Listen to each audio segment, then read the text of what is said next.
quiero pedirte unas cosas. Si te gustó el video, dame like. Si no te suscribiste, suscríbete. Así recibirás aviso de los próximos videos que se irán subiendo. Si te agrada el contenido del canal, compártelo con amigos, familiares, colegas, vecinos, conocidos. Así más personas podrán disfrutar de él. Y por encima de todo, déjame tus comentarios. Nada me daría más placer. Ahora sí, disfruta del video.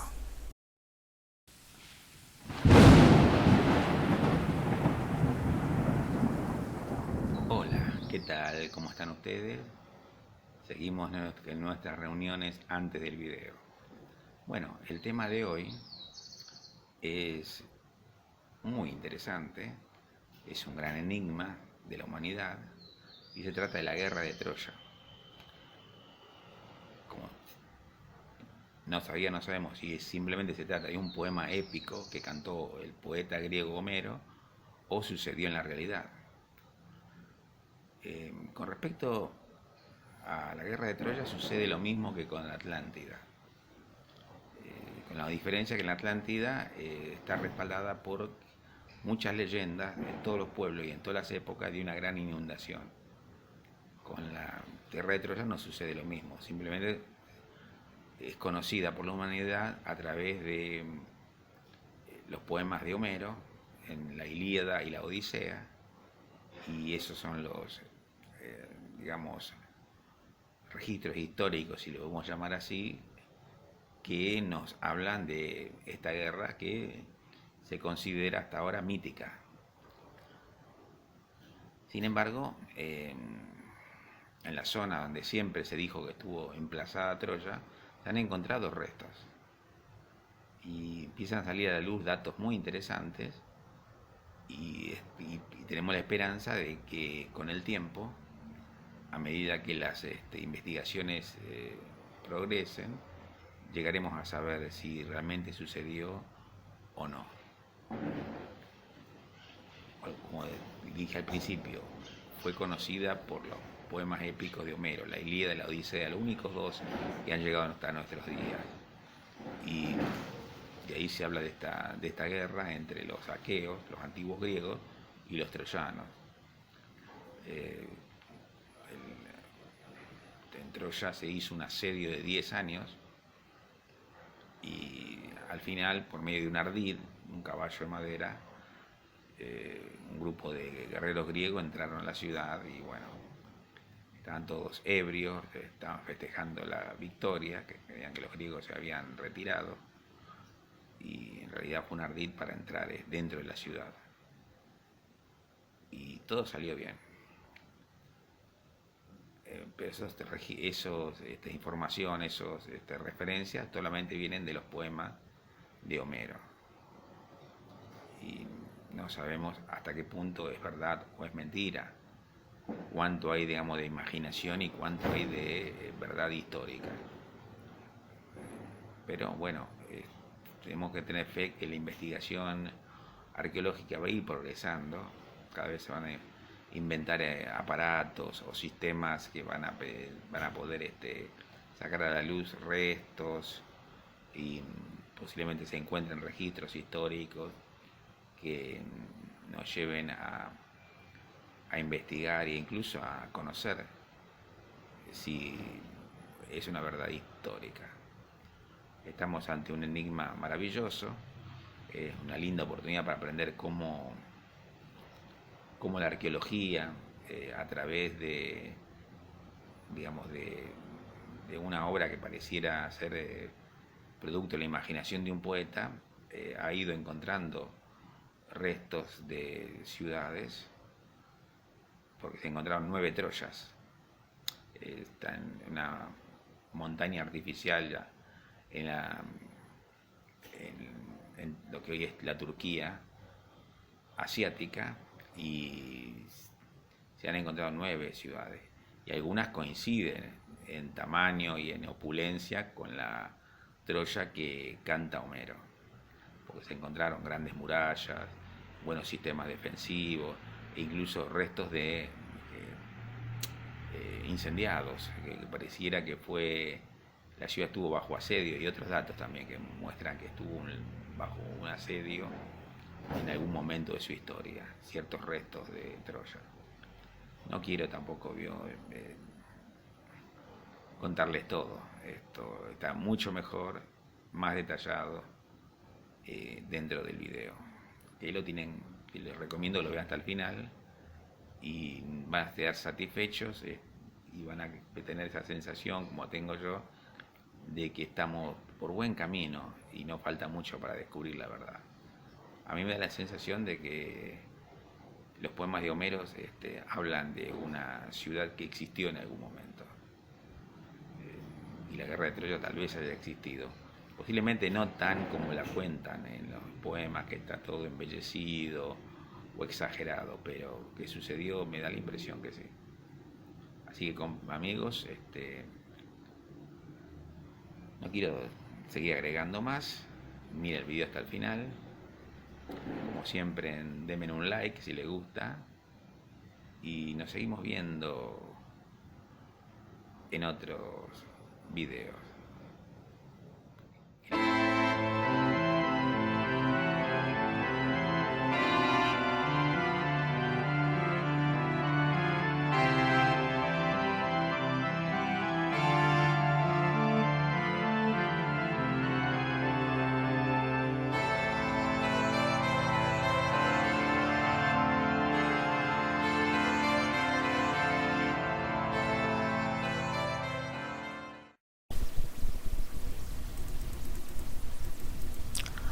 La guerra de Troya, mítico conflicto entre los antiguos griegos y los troyanos, que acabó con la destrucción de Troya. ¿Sucedió realmente o fue solamente un poema épico contado por Homero? A ciencia cierta no lo sabemos aún, pero se investiga en diferentes líneas que poco a poco entregan interesantes datos al respecto. En la mitología griega, la guerra de Troya fue un conflicto bélico en el que se enfrentaron una coalición de ejércitos aqueos contra la ciudad de Troya, ubicada en Asia Menor, y sus aliados.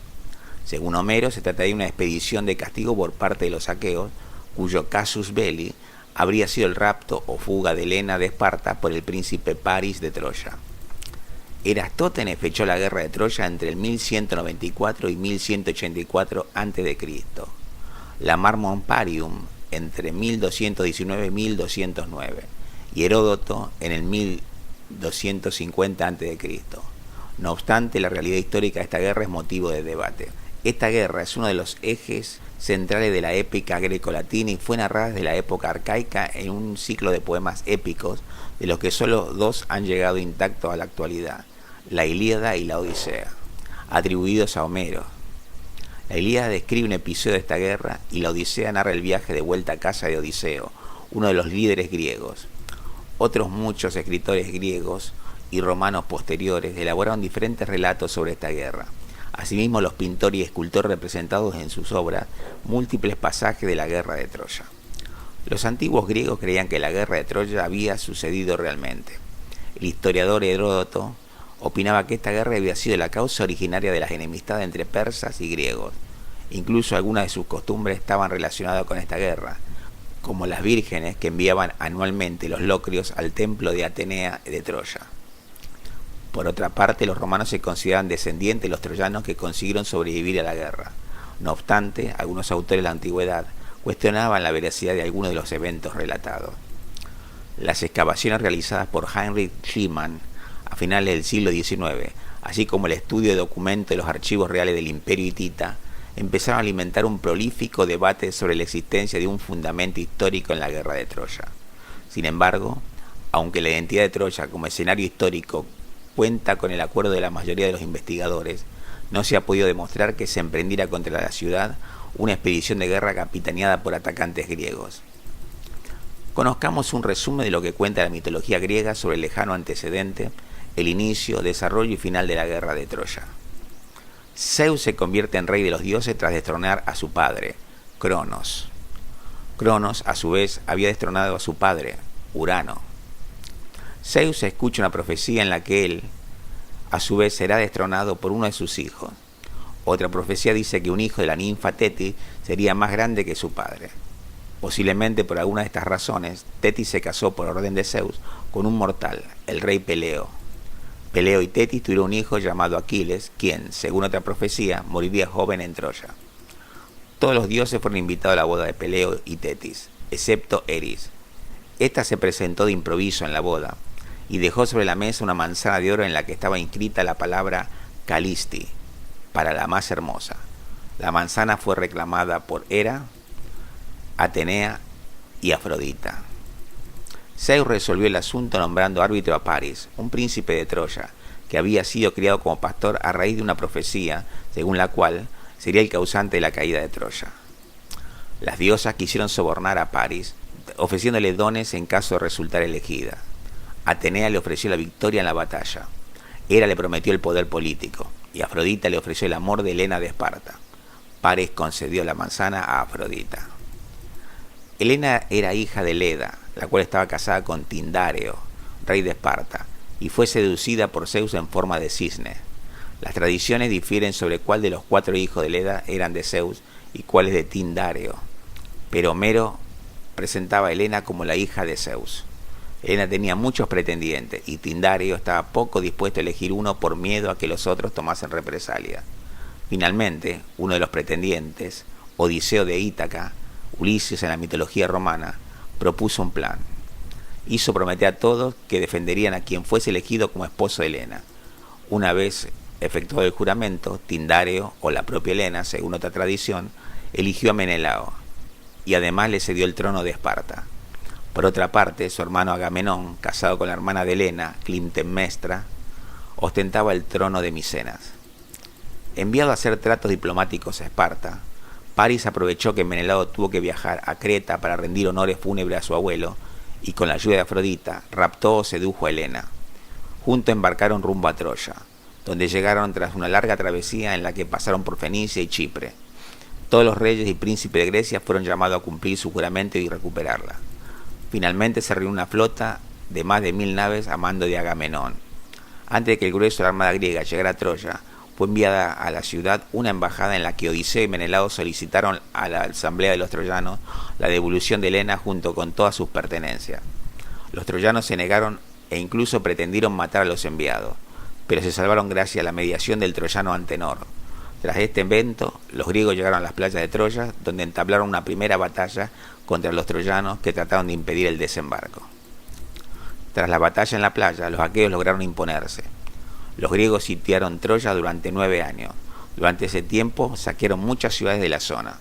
En el reparto del botín de los aqueos, Agamenón tomó como esclava a Criseida, hija de Crises, sacerdote de Apolo. Cuando Crises intentó pagar su rescate, fue maltratado, así que pidió a Apolo que castigase a los griegos y el ejército fue azotado por una plaga. El oráculo emitido por Calcante dijo que la plaga solo cesaría si Agamenón devolvía a Criseida, a su padre.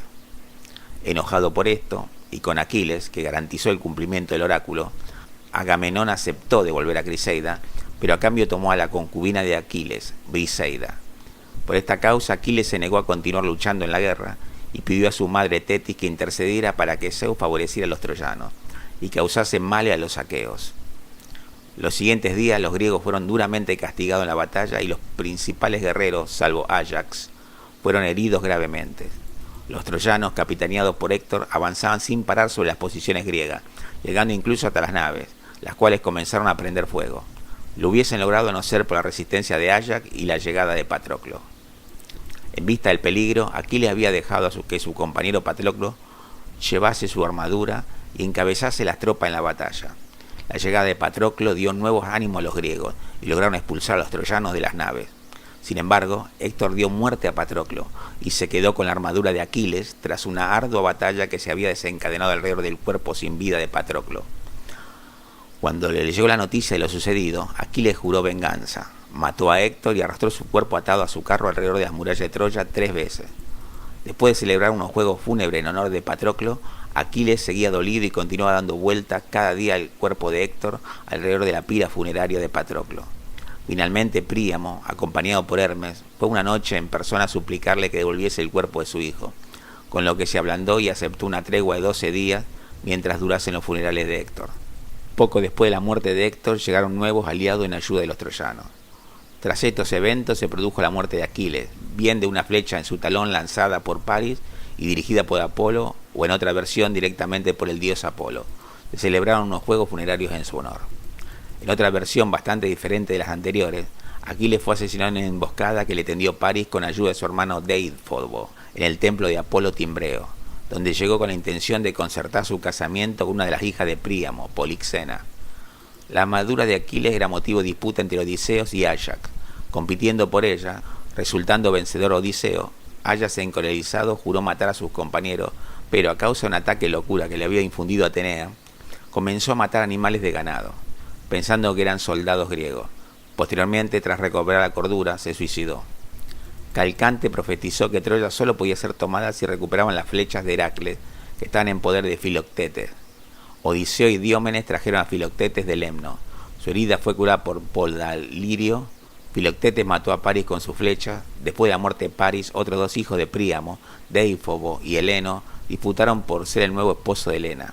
Deifobo fue elegido y Heleno, indignado, se retiró de Troya y se estableció en el monte Ida. Después, Calcante aseguró que Heleno, que era también adivino, conocía los oráculos que protegían la ciudad. Así que los griegos lo capturaron y lo obligaron a decir bajo qué circunstancias podrían tomar Troya. Heleno auguró que para que Troya pudiera ser tomada, era necesario que trajeran los huesos de Pélope, que robaran la estatua troyana de Palas, Atenea, llamada Palladio, y que Neoptólemo, hijo de Aquiles, participara en la guerra. Los griegos consiguieron cumplir las tres condiciones. Neoptólemo estaba en la isla de Ciro, pero los griegos le localizaron. El cerco de Troya duró 10 años. Los griegos dieron una nueva treta. Un gran caballo de madera hueco fue construido por Epeo y lo ocuparon soldados griegos encabezados por Odiseo.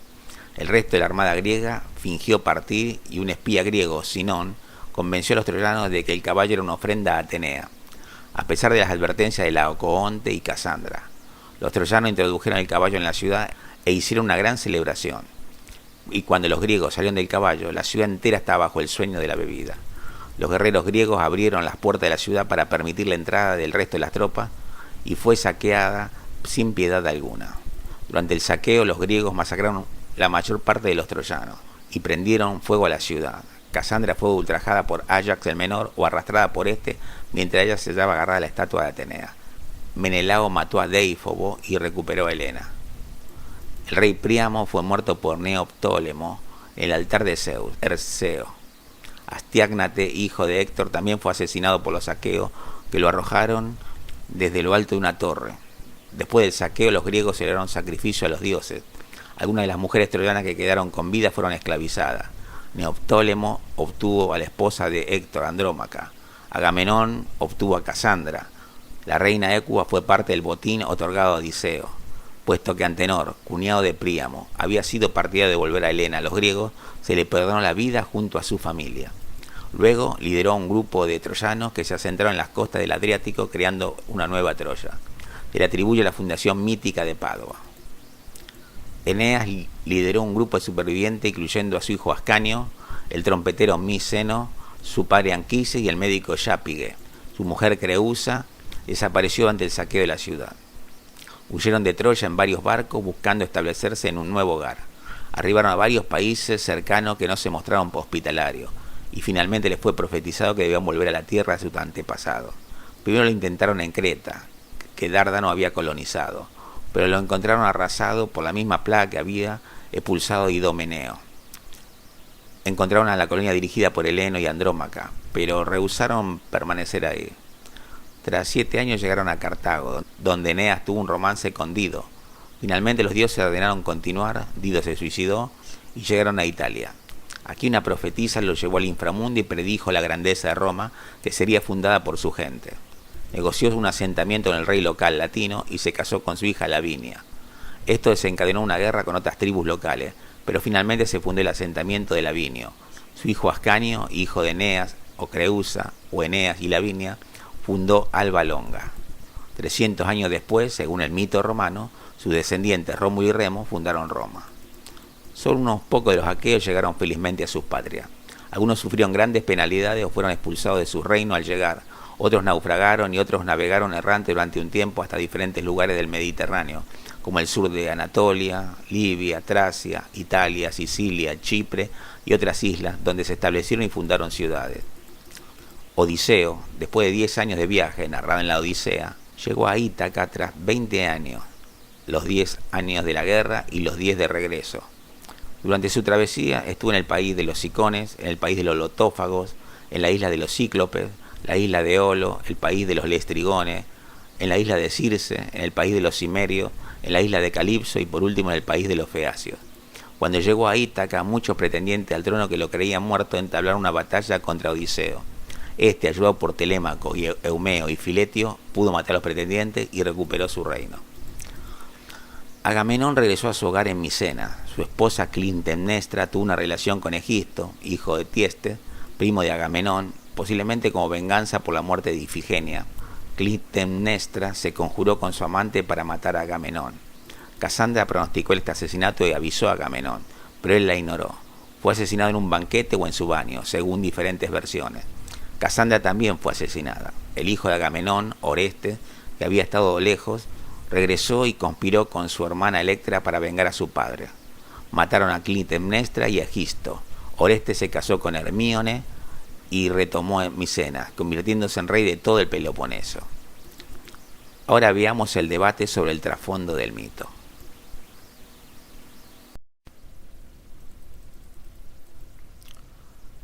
Los antiguos griegos creían que los hechos que Homero había relatado eran ciertos. Creían que esta guerra había tenido lugar en el siglo XIII o en el siglo XII a.C., además de afirmar que Troya estaba situada cerca del estrecho de los Dardánelos, en el noroeste de la península de Anatolia. Heródoto no solo consideraba segura la guerra, sino que además menciona que, según los persas, esta fue la causa originaria de las enemistades entre este pueblo y los griegos. Tucídides consideraba que Agamenón lideró a los griegos debido a su poderío como rey de Micenas. No obstante, algunos autores de la antigüedad cuestionaban la veracidad de algunos de los eventos relatados.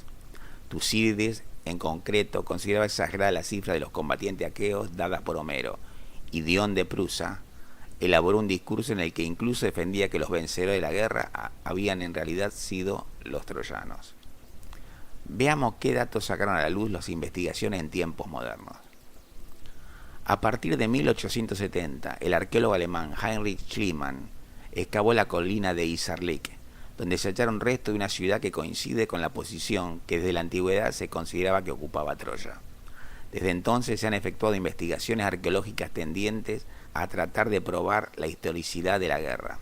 Algunos historiadores creen que, de las 10 capas estratigráficas de la ciudad, Troya 6 o Troya 7 pueden haber sufrido una guerra que sería el núcleo histórico de la epopeya de la guerra de Troya. Los principales argumentos que se han aportado en ese sentido son su cronología. El final de Troya 6 tuvo lugar en torno al 1300 a 1250 a.C., lo que coincidiría con el apogeo del mundo micénico, y el final de Troya 7 hacia 1200-1180 a.C.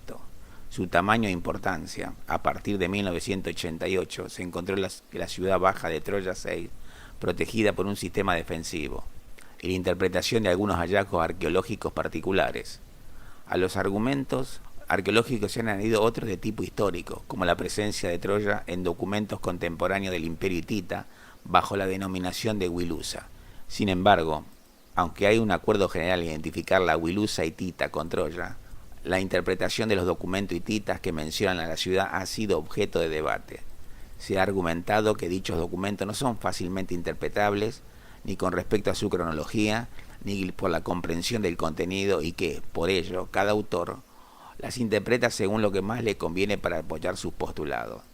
Por otra parte, con respecto a los datos arqueológicos, los indicios muestran que la causa de la destrucción de Troya 6 es más probable que fuera un terremoto, mientras que el problema de identificar la guerra con la destrucción de Troya 7A es que coincidiría con el periodo de gran inestabilidad en el mundo micénico que supuso la destrucción de sus palacios.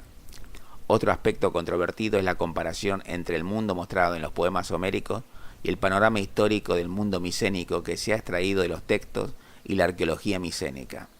Entre los defensores de una guerra de Troya histórica se encuentran los principales arqueólogos que han dirigido las excavaciones en Troya: Schliemann, Dörfel, Blegen y Korfmann.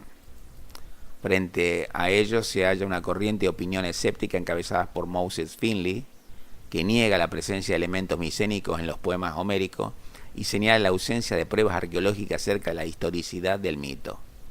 Otros estudiosos destacados pertenecientes a esta corriente escéptica son el historiador Frank Kolb y el arqueólogo Dieter Herter. Joachim Latas, en un estudio en que relaciona fuentes arqueológicas, fuentes históricas hititas y pasajes homeros como el catálogo de las naves del libro segundo de la Ilíada, considera probado el origen micénico de la leyenda, pero con respecto a la historicidad de la guerra se ha mostrado cauto y solo ha admitido que es probable la existencia de un sustrato histórico. Otra postura, defendida entre otros por Trevor Bryce, es que la guerra de Troya pudo tener un pequeño núcleo histórico a través de una fusión de varios ataques contra Troya por parte de los griegos en la Edad de Bronce, en lugar de un gran asedio. Conozcamos Hisarlik, el sitio arqueológico. Hisarlik es, en la actualidad, el nombre turco de la colina donde se asentaba la antigua ciudad de Troya, también conocida como Ilión, y localizada en lo que ahora es Turquía, conocida a través de la historia como Anatolia. Hisarlik es el topónimo de la moderna provincia de Çanakkale, correspondiente a un emplazamiento arqueológico situado aproximadamente a 6,5 kilómetros del mar Egeo y equidistante del estrecho de los Dardánelos.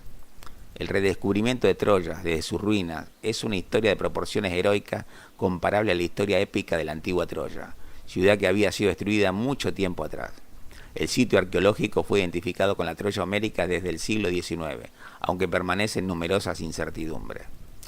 El emplazamiento arqueológico de Hisarlik es conocido en los círculos del mundo arqueológico como una montaña artificial, constituida a través de los años por las ocupaciones posteriores desde el asentamiento original.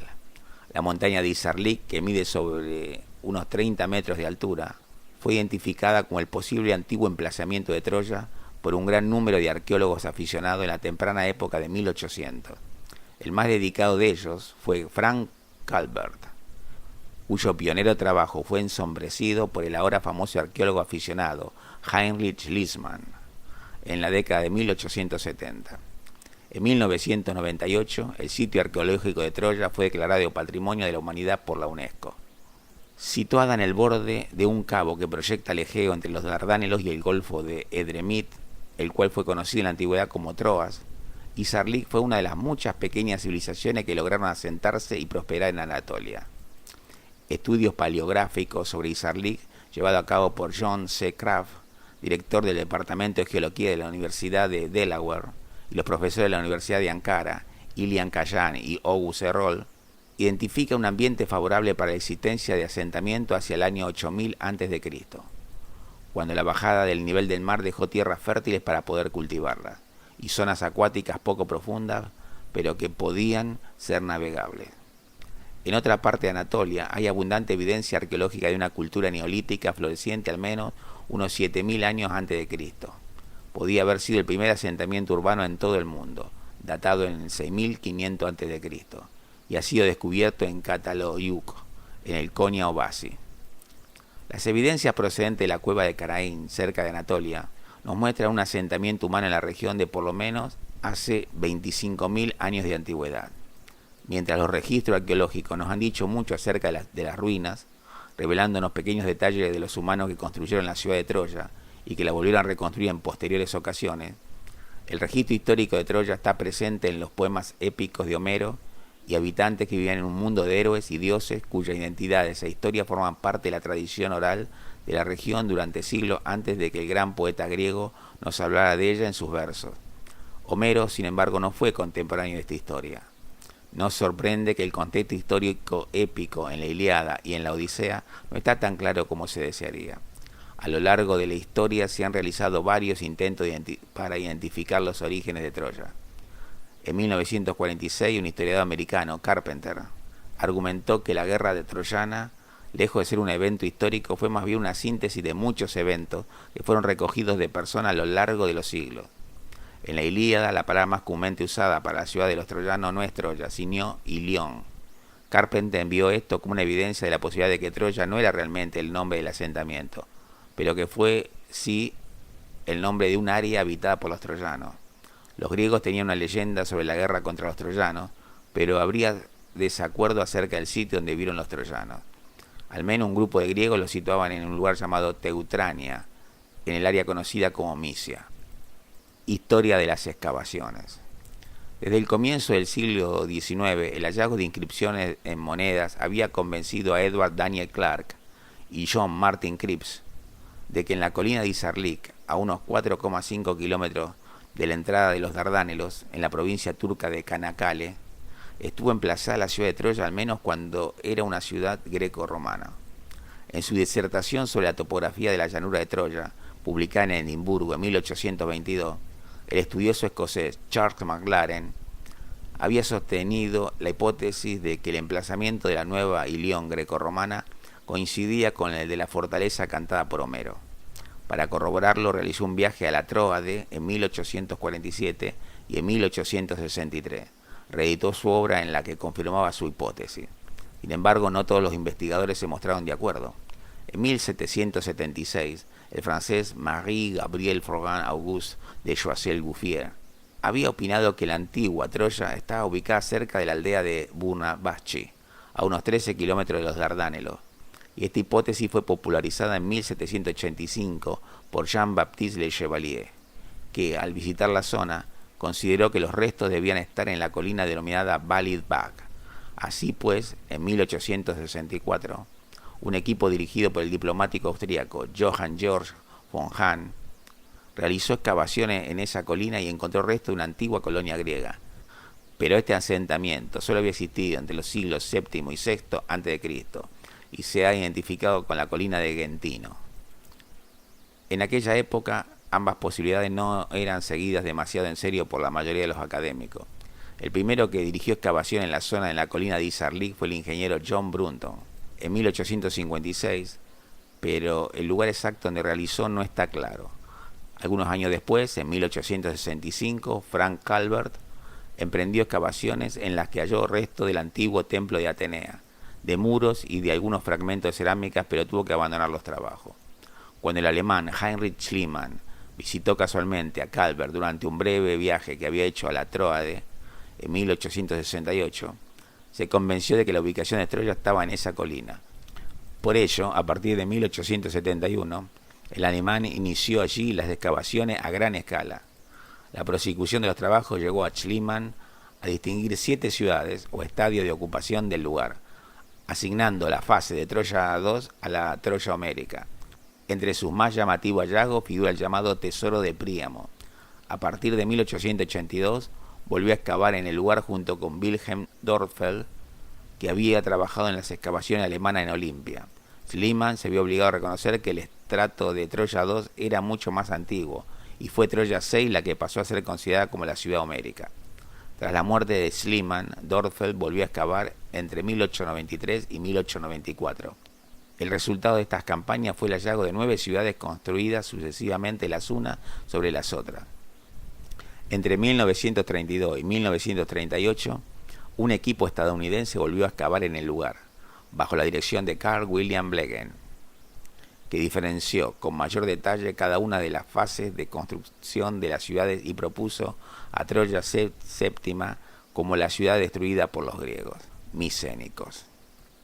En 1988 se reanudaron las excavaciones, dirigidas por el alemán Manfred Korfmann, que logró importantes descubrimientos como el hallazgo de un gran barrio bajo Troya VI. Tras el fallecimiento de Korfmann en 2005, las excavaciones pasaron a ser dirigidas por el austríaco Ernst Pernicka. En septiembre de 2009 fueron encontrados los restos de 2 personas junto a otros restos de cerámica que por sus características podrían ser de en torno al 1200 a.C. Los resultados de las excavaciones se estudiaban en la unidad de trabajo llamada Proyecto Troya de la Universidad de Tubinga, y cada año se publicaba lo más importante en la revista Studia Troika. En el 2012 dejó de trabajar en Troya el equipo de arqueólogos de la Universidad de Tubinga. A partir de 2013 las excavaciones pasaron a depender de la Universidad de Çanakkale y el director de las excavaciones es Rustem Aslan.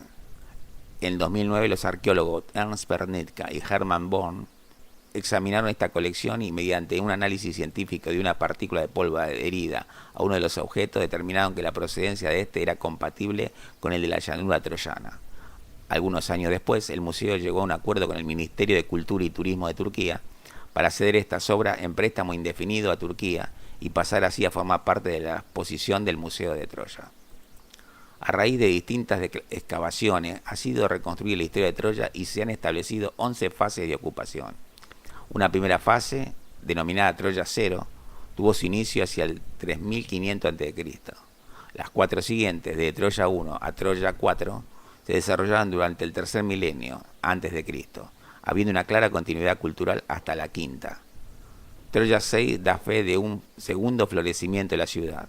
Troya 7 es la principal candidata para identificarse con la Troya homérica. Troya 8 y Troya 9 cubren la época clásica, el periodo helenístico, y Troya 10 es la perteneciente al periodo bizantino. Desde el primer asentamiento hasta Troya 12 no existen restos de documentación escrita que ayuden a la valoración histórica y social del desarrollo de la ciudad. Los restos de un primer asentamiento en Troya tuvieron su origen hacia el 3500 a.C. Estos restos fueron descubiertos por Manfred Korfmann, pero quedaron pendientes de ser analizados, lo que realizó posteriormente Rustem Aslan. La ciudadela de Troya 1 presenta 10 fases constructivas, desarrolladas, según Carl Blegen y otros, a lo largo de 5 siglos, entre el 2500 y 2450 a.C. aproximadamente. Su potencia estratigráfica es de más de 4 metros y ocupa solo la mitad noroccidental de la colina. Sacada a la luz por Heinrich Schliemann, estaba constituida por un recinto murallas fortificadas de piedra de 2,5 metros de grosor, probablemente con bastiones cuadrangulares. Quedan huellas del oriental con una altura de 3,5 metros y que controlaría la entrada. Estaba formada por piedras irregulares y se estrechaba por la parte alta. Las viviendas asociadas son de planta rectangular y hay restos de un megarón. Aparece por primera vez cerámica decorada con rostros humanos esquemáticos. Alojó una población cuya cultura, llamada Kum Tepe, está considerada perteneciente al bronce antiguo. Fue destruida por un incendio, reedificada y dio así origen a Troya 2. Aunque Troya 1 fue bruscamente destruida, no existe interrupción ni cronológica ni cultural con Troya 2. Esta última se desarrolló entre el 2350 y 2300 a.C., en 8 fases constructivas, durante las que creció hasta ocupar una superficie de 9.000 metros cuadrados. Su muralla de planta poligonal estaba constituida con adobes levantados sobre una base pétrea. Tenía 2 puertas accesibles por rampas de piedra y torres cuadradas en los ángulos. Las puertas más grandes están en el lado sudoeste y daba acceso al Palacio Real, el Megarón, a través de unos pequeños propíleos. Esta fase de ocupación fue descubierta por Schliemann y reexaminada por Dörfel. El edificio más importante es el Megarón, originalmente de 30 a 40 metros, cuya estancia tiene unos 20 por 10 metros, donde Dörfel encontró los restos de una plataforma que tal vez albergara un hogar. Los otros descubrimientos por Dörfel debían ser las residencias privadas de la familia real y el almacén central con los excedentes. Según Dörfel, fue una ciudad muy próspera, como lo probarían los restos del gran recinto amurallado, la llamada Casa del Rey y sus más de 600 pozos, donde se almacenaban provisiones, y que en general contenían fragmentos de grandes jarras de conservación, probablemente cubiertas de ladrillo, diseminados por toda la ciudadela. La gran sencillez de los edificios del conjunto del Palacio de Troya II se contrapone a la arquitectura oficial contemporánea de Mesopotamia bajo los reyes de Akkad, 2300-2200 a.C., de rico aparato escénico, como las residencias y los templos de los gobernadores de y de la dinastía tercera de Ur, y a las construcciones monumentales del Egipto faraónico de la época del Imperio Antiguo, 2950-2220 a.C. Esta sencillez de los edificios de Troya sorprende al compararlo con la profusión y la riqueza de la joyería y orfebrería de la época, testimoniada por el célebre tesoro de Schliemann atribuyó a Príamo y que Blegen asignó a la fase de Troya II.